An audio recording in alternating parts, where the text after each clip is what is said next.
예수님께서 성육신 하셔서 지상에 계시는 동안 약 3년 정도 되겠죠. 그 3년여 동안 하나님 나라를 전파하시고 제자들을 가르치셨습니다.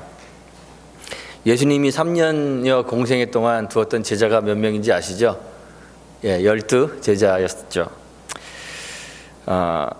물론 예수님을 따르며 그의 가르침을 받았던 사람들이 12명이 전부는 아닙니다.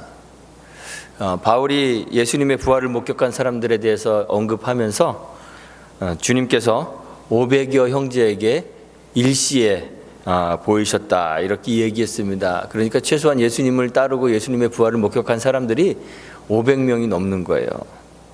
주님과 함께 동거동락하며 하나님의 복음을 받아들이고 주님을 믿고 따르며 주의 사역에 함께 참여했던 많은 사람들이 있었습니다. 그런데 동시에 예수님은 주님을 따랐던 그런 사람들보다 훨씬 더 많은 사람들로부터 거절당하셨습니다. 대부분의 사람들이 하나님 나라를 얻기 위해 또는 영원한 생명을 얻기 위해 예수님께로 나아오라는 그 주님의 초청을 거절했습니다. 주님이 말씀하시기를 주님을 통하지 않고서는 결코 하나님 나라를 얻을 수 없다 이렇게 이야기하셨는데, 내가 곧 길이요 진리요 생명이니 나로 말미암지 않고는 아버지께로 올 자가 없느니라 이렇게 말씀하시면서 주님이 사람들을 주님께로 초청하셨는데, 대부분의 사람들이 이 주님의 부르심에 믿음으로 응답하지 않았습니다. 사람들은 하나님 나라에 들어가기 위해서 우리 주님이 꼭 필요하다는 이 주님의 주장을 받아들이지 않았습니다. 심지어는 예수님의 그 최측근 제자 중 하나였던 요즘으로 따지면 교회 그 회계 장로님 정도, 재정 담당 장로님 정도 될 것 같은데, 가룟 유다마저도 예수님을 거절했습니다. 예수님이 필요치 않다 이렇게 생각했던 것이죠. 사람들은 자기 자신이 얼마나 비참한지 자신의 비참함을 충분히 이해하지 못합니다. 예수님의 도움 없이도 천국에 들어갈 자격을 얻을 수 있을 만큼 나 자신이 꽤 괜찮은 존재라고 그렇게 생각하면서 세상을 삽니다. 요즘도 전도의 걸림돌이 되는 그러한 기독교의 명제 중 하나가 당신은 죄인입니다 라는 이 문구예요. 죄의 선언입니다. 사람들 이 말 듣기 굉장히 싫어합니다. 내가 왜 죄인이냐고 그렇게 항의합니다. 예수천당 불신지옥, 저도 뭐 밖에 나가서 막 예수천당 불신지옥 이렇게 외치는 거 별로 좋아하지는 않는데, 예수천당 불신지옥은 변할 수 없는 그 성경의 명제입니다. 그런데 이 이야기에 대해서 세상 사람들은 내가 정말 지옥에 가야 될 정도로 그렇게 나쁜 놈이냐고 우리에게 반문합니다. 그런데 예수님의 그 사역을 보면 예수님의 그 사역 기간 내내 당시에 꽤 괜찮았던 사람들, 바리새인과 서기관들, 제사장과 사두개인들, 그들의 죄와 어리석음을 지적하십니다. 그들이 얼마나 괜찮지 않은지 그걸 깨닫게 하시려고 주님이 그들의 죄악을, 그들의 어리석음을 지속적으로 지적하십니다. 마태복음 12장 34절에 보면 바리새인들을 향해서 거침없이 독사의 자식들이라고 그렇게 그들을 부릅니다. 바리새인들은 자기의 의를 자랑하던 사람들이었는데, 그렇게 의를 자랑하는 사람들에게 너희는 악하다고 그렇게 말씀하셨습니다. 스스로 천국에 들어가기에 합당할 만큼 그렇게 율법을 준수하고 도덕적으로 바르게 살고 있다고 자부하는 사람들에게 주님이 마태복음 23장 13절에 보면 천국 문을 사람들 앞에서 닫고 자기 자신들도 들어가지 않고 또 들어가려 하는 자도 들어가지 못하게 하는 그러한 사람들이다 이렇게 주님이 평가하셨습니다. 주님은 그들을 소경된 인도자라, 소경된 바리새인이라 이렇게 부르셨고, 자기를 옳게 보이려고 정결의식이 열심인 그들을 향해서 마태복음 23장 27절에 보면 회칠한 무덤이다 이렇게 부르셨습니다. 예수님께서 그들의 죄를 지적하시는 것은 그들을 좌절시키기 위해서 그렇게 하시는 것만이 아닙니다. 주님이 그들의 죄를 지적하고 그들의 어리석음을 지적하며 그들의 비참함을 깨닫게 하시려 하는 것은 그들이 하나님의 은총이 필요한 자임을 깨닫게 하시기 위한 그러한 방법입니다. 주님의 가르침을 보면 우리들에게 끊임없이 낮아지라고, 자신의 낮음을 고백하라고 그렇게 요구하시죠. 하나님 앞에서 자신을 겸손히 낮추라고 그렇게 요구하십니다. 제자들에게 높아지려고 하지 말라고 누누이 강조하십니다.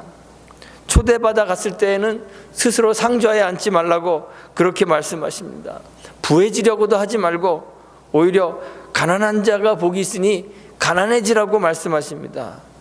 대접받으려고 하지 말고 오히려 섬기는 자가 대접하는 자가 되라고 그렇게 말씀하십니다. 낮아지라는 이 주님의 말씀은 세상에서 사람들의 인정을 받기 위해서 겸손 떨라는 그러한 처세술을 가르치는 것이 아닙니다. 낮은 척하고 가난한 척하고 섬기는 척하고 겸양을 떨어야 오히려 다른 사람들로부터 높임을 받을 수 있다는 그러한 처세술 때문에 주님이 이런 이야기를 하시는 것이 아닙니다. 주님의 이 말씀은 실제로 우리가 얼마나 낮고 하찮은 존재인지, 실제로 우리가 얼마나 가난한 존재인지, 실제로 우리가 얼마나 무가치하고 하찮은 존재인지 깨닫고 고백하라는 그러한 말씀입니다. 우리가 은혜가 필요한 자임을, 은혜 없이는 우리에게 아주 작은 것도 하나도 감당할 수 있는 능력이 없다는 사실을 주님이 고백하라는 그러한 말입니다. 성전에서 기도하던 두 사람에 대해서 주님이 말씀하셨죠. 한 사람은 바리새인입니다. 자기의 의를 자랑하는 사람입니다. 그가 행한 종교적 열심을 자랑스럽게 나열했습니다. 자기를 절제했던 것, 그래서 금식했던 것 이야기했습니다. 자기의 소유를 희생했던 것 이야기합니다. 내 소유를 희생하여 헌금했습니다. 시간을 정하여 기도했던 것 이야기했습니다. 자신의 노력을 자랑했습니다. 세리와 같지 않은 자신의 그 존재적 우월성, 질적 우월성을 감사했습니다. 그런데 세리는 자신을 죄인으로 고백하죠. 자신에게는 하나님 사랑을 받을 만한 조건이 하나도 없어서 오히려 영원한 형벌에만 합당한 자임을 고백했습니다. 세리의 이 고백은 우리가 기도할 때 그저 습관적으로 읊조리는 그러한 정형화된 문구가 아닙니다. 세리의 과장된 겸양도 아닙니다. 세리는 하나님만이 자신을 구원할 수 있음을 고백하는 거예요. 은총이 필요한 자임을 고백하는 것입니다. 자기의 죄와 자신의 비참함을 고백하는 거예요. 그는 정말로 주님의 은혜를 절실히 필요로 하는 그러한 사람이었던 것이죠. 예수님은 죄인과 세리들에 대해서 이야기하실 때 예수님을 필요로 하는 존재다 이렇게 말씀하셨습니다. 예수님은 사람들로부터 많은 비난을 받았는데요. 그 비난받은 이유 중에 하나가 세리와 죄인의 친구가 되었다. 이것 때문에 많은 비난을 받았습니다. 제사장과 사두개인들은 성전과 종교를 장악한 사람들입니다. 성전에서 제사하면서 그 제사와 종교적 제의를 통해서 자기를 정결케 하고 구원을 얻을 수 있다 이렇게 생각했던 사람들입니다. 또 바리새인과 서기관들은 좀 다릅니다. 이 사람들은 율법에 충실한 사람들이었습니다. 율법적 도덕적 삶을 통해서 자신을 정결케 하고 그것으로 구원을 얻으려는 사람들입니다. 이들은 정결한 도덕적 삶으로 사람들에게 정말 존경받던 사람들입니다. 예수님 당시에는 그 바리새인의 숫자가 한 6천 명 정도 됐다는 그러한 글을 제가 읽은 적이 있습니다. 그런데 사람들로부터 그들의 정결한 삶으로 도덕적 삶으로 많은 존경을 받았던 그런 사람들입니다. 그런데 예수님은 이렇게 사회적으로 도덕적으로 존경받고 있는 사람들에게 종종 비난을 퍼부으시고 오히려 사람들의 손가락질을 받는 세리와 죄인들과는 가깝게 지내시고 그들의 친구가 되어주셨습니다. 왜 주님이 그렇게 하셨을까요? 오늘날처럼 사회적으로 지위가 낮고 힘없는 약자의 편을 들어주는 정치적 올바름 때문이 아닙니다. 오늘날 교회에게 사람들 그러죠. 가난한 자들의 친구가 되어줘야 된다. 지위가 낮고 천한 사람들과 함께 해야 된다. 사회적 약자를 돕는 기관이 되어야 한다. 이런 얘기들 많이 하는데 물론 그렇게 해야 되죠. 그러나 그걸 보여주시기 위해서 주님이 세리와 죄인의 친구가 되어주신 것이 아닙니다. 오늘 본문에 보면 예수님이 길을 가시다가 알페오의 아들 레위가 세관에 앉아있는 것을 보십니다. 그리고 그를 초청합니다. 나를 쫓으라. 레위는 세리인데요, 세관에서 일어나 예수님의 제자가 됩니다. 예수님을 좇는 자가 됩니다. 그리고 예수님을 초대하여서 그의 집에서 함께 식탁의 교제를 나눕니다. 이 식사의 자리에 예수님의 제자들과 함께 많은 세리와 죄인들이 함께 앉아 있었습니다. 성경이 기록하고 있는 것을 우리가 보니까 저희가 많이 있어서 예수를 쫓기 때문이다 그래요. 예수를 쫓아다니는, 예수를 따르는, 기꺼이 예수의 제자가 되기를 원하는 세리와 죄인들의 숫자가 많았다는 이야기예요. 많은 세리와 죄인들이 예수님을 쫓았습니다. 그런데 바리새인과 서기관들은 예수님이 세리와 죄인과 함께 식사하시는 것을 보고 그것을 비난하죠. 바리새인들은 대중의 존경을 받았던 종교인들입니다. 율법에 정말 열심이었습니다.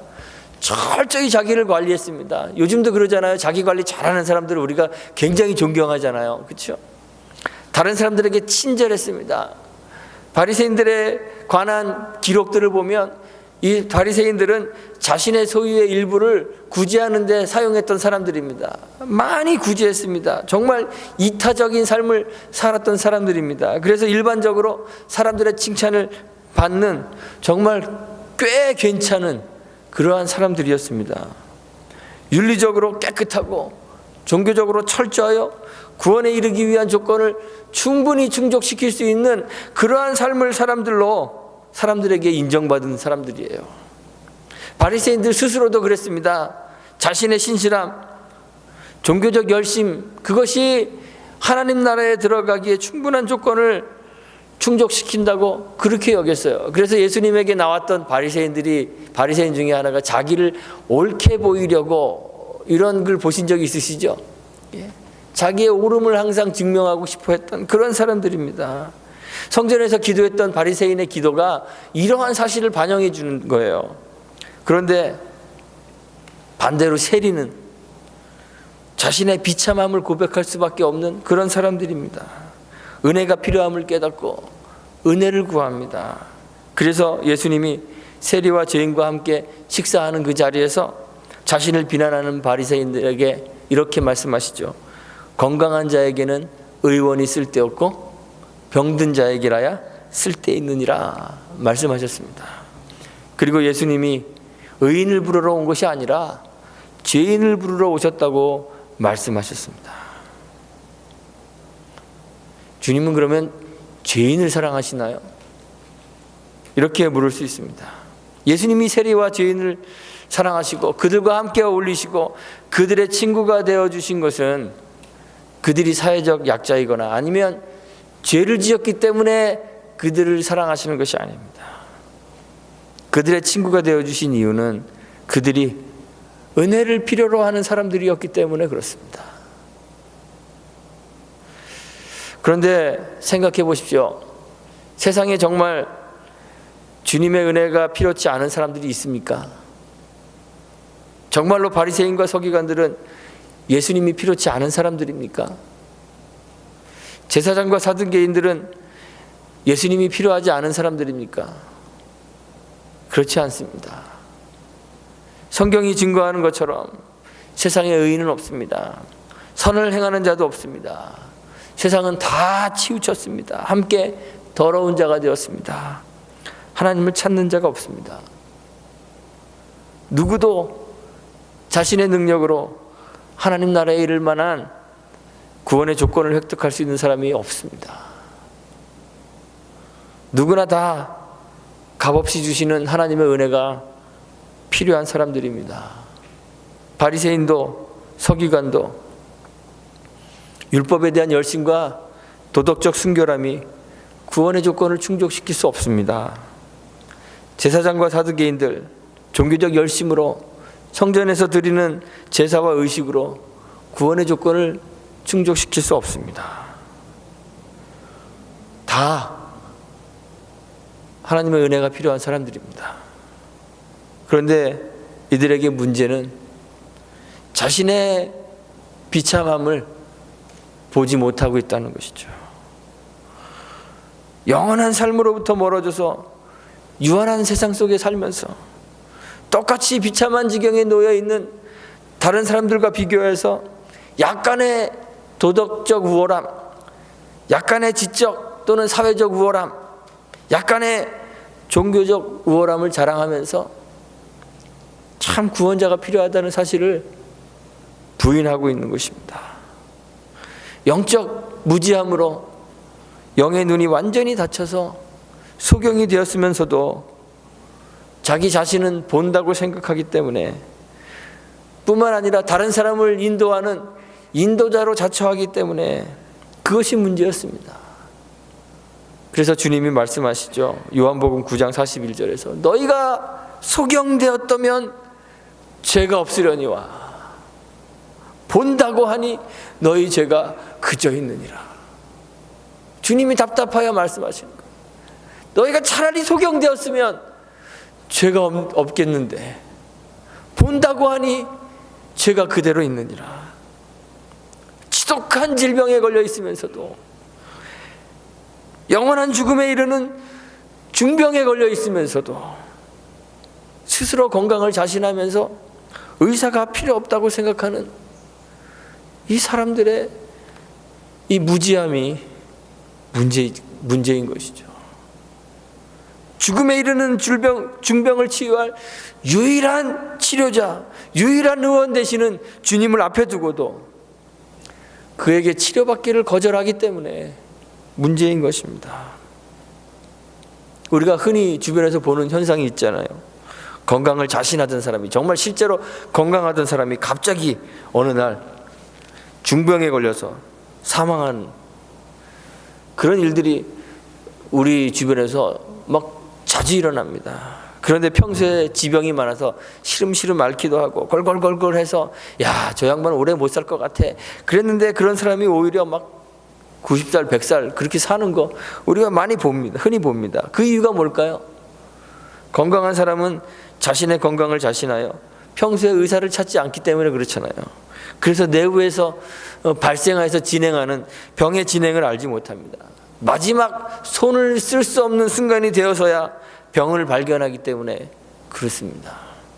그런데 평소에 지병이 있는 사람은 제가 이렇게 보니까요, 건강염려증에 걸리신 분들은 정말 의사가 귀찮겠다 싶을 정도로 병원에 찾아가는 분들도 있더라고요. 의사를 귀찮게 찾아가며 병원을 의지하기 때문에 그때마다 적절한 치료를 통해서 건강과 생명을 유지하는 것이죠. 세리와 죄인들 누가 봐도 죄인입니다. 누가 봐도 죄인이기 때문에 자신의 정결함을 주장하지 않습니다. 종교적, 사회적, 도덕적 우월함을 주장할 수 없는 사람들입니다. 그래서 영원한 생명을 얻기 위해서는 오직 하나님의 은혜가 필요함을 인정하는 것입니다. 자기의 부족함, 처해 있는 상황, 존재의 비참함을 인정하기 때문에 어떠한 노력으로도 자신을 구원할 수 없음을 고백하기 때문에 하나님의 은혜, 하나님의 은총을 구하는 그러한 삶을 살 수밖에 없는 것입니다. 자신의 의가 자신을 구원할 수 없으므로 나는 죄인입니다. 하나님이여 나를 불쌍히 여겨 주옵소서. 주의 자비를 구합니다. 죽음의 중병에 걸린 자이기 때문에, 병든 자이기 때문에 의원이신 주님을 필요로 하여 그에게 의지합니다. 그래서 주님이 그들의 친구가 되어주시는 거예요. 세리와 죄인이라도요, 자기의 연약함을 고백하고 주의 필요를 인정하지 않는 사람들의 주님이 친구가 되어주시는 것은 아닙니다. 주님은 의인이 아니라 죄인을 부르러 오셨기 때문에 그렇습니다. 세상은 주님의 필요를 부인합니다. 과학이 발전하고 과학적 발견이 많아지고 지식은 점점 축적되고 기술 사회가 발전하면서 사람들은 이 기술의 진보에 고무되었습니다.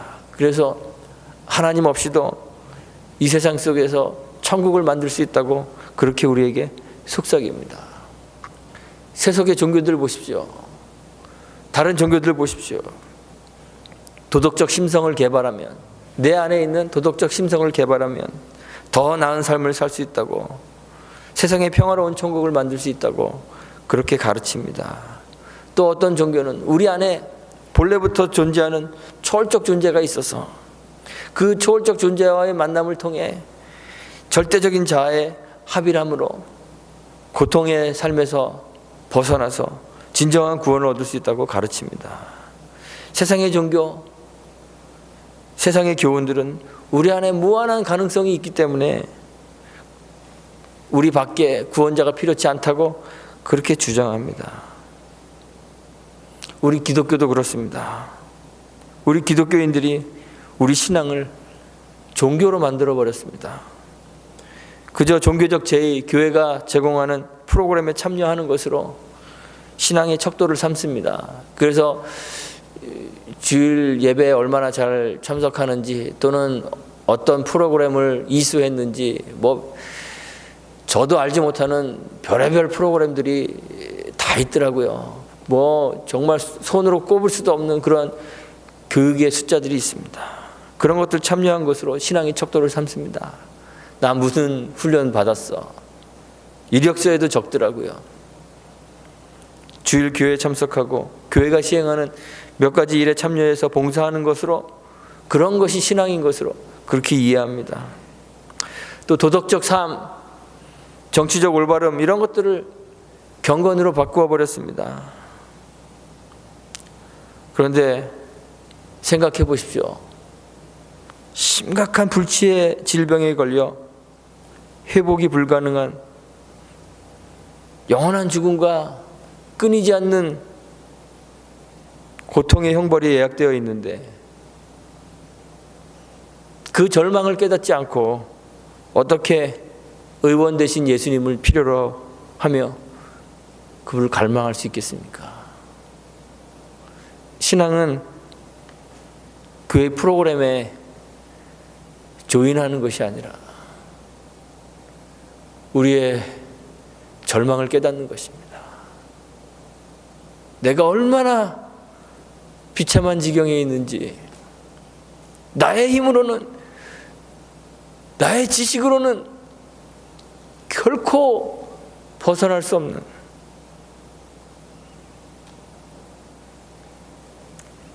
비참한 지경에 있는 우리 자신의 상황을 깨닫는 것이 신앙입니다. 그리고 주님 외에는 우리를 이 절망으로부터 벗어나게 할 수 있는 자가 없기 때문에, 주님, 저는 주님이 필요합니다. 주님, 저는 주님이 필요합니다. 매 순간순간마다 주님의 필요를 고백하며 주님이 내 삶 가운데 오시기를 소망하는 마음으로 사는 것이 신앙입니다. 바울이 로마서 7장 24절에서 고백하죠. 오라, 나는 곤고한 사람이로다. 이 사망의 몸에서 누가 나를 건져내랴. 주님을 위하여 그렇게 열심을 내고, 주님을 위하여 수없이 많은 고통을 받으며 옥에 갇히고 굶주리고 매맞고 주님을 위한 삶을 살고 있었던 바울도 자기 자신 안에는 자기 자신을 구원할 수 있는 아무런 조건이 없음을 고백하는 거예요. 자신이 얼마나 공고한 자인지, 오호라, 나는 공고한 사람이로다. 이 사망의 몸에서 누가 나를 건져내랴. 철저한 절망을 경험합니다. 그 절망을 경험하기 때문에 더욱더 그리스도와 그의 십자가 은혜에 매어달리는 거죠. 모든 것이 은혜입니다. 나 된 것도 은혜입니다. 절망하지 않는 기독교는 기독교가 아닙니다.